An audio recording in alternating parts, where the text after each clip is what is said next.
Matt Grobert calls this fly the pumpkin head. It's a midge pattern that has proven to be very effective here in the Northeast, particularly during the winter months. Here's how he ties it. Matt starts with a Dai-Riki number 060 size 18 nymph hook.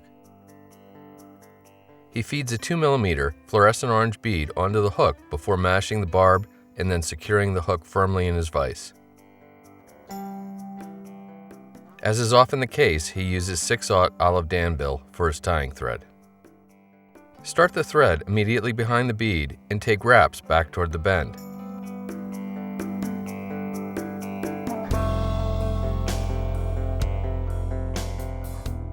Copper ultra wire in the small size is used for the rib.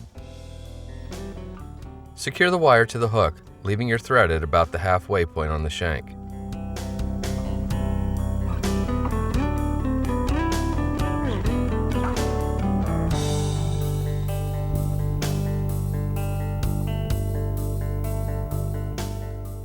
Align the tips of 3 or 4 pheasant-tail fibers and strip them from the stem.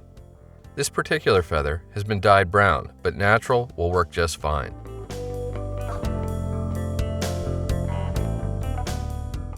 Secure the fibers to the hook. Try to get the fibers to sit on top of the shank for the final wraps. Wind your tying thread forward to in front of the fibers, and then begin wrapping the fibers rearward.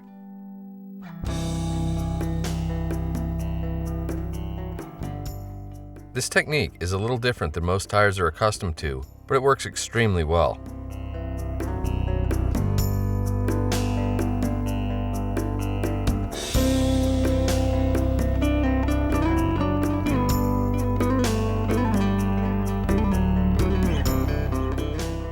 Once you reach the tail, get hold of the copper wire and begin wrapping it forward in an open spiral to secure the pheasant tail and create segmentation.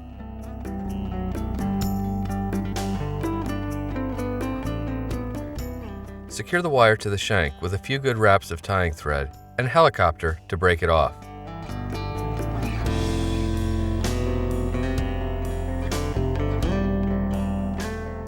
With that done, carefully snip the pheasant tail butts off close to the base of the tail.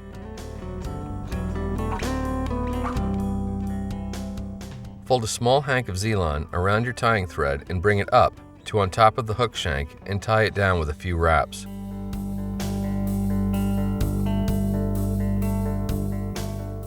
Fold the remainder back and secure that with a few more wraps.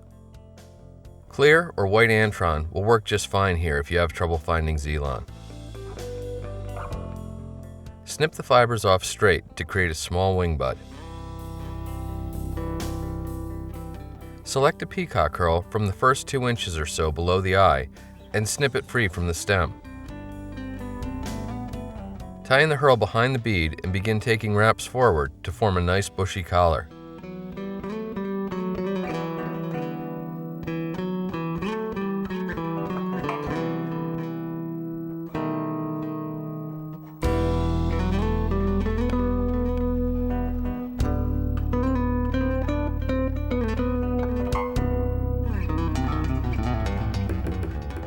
Anchor the peacock herl with a few good wraps before snipping the remainder off close.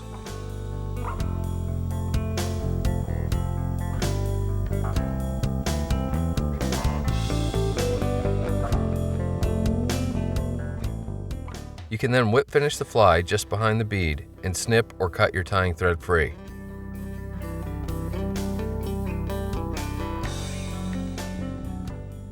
And that's the pumpkin head. Give it a try.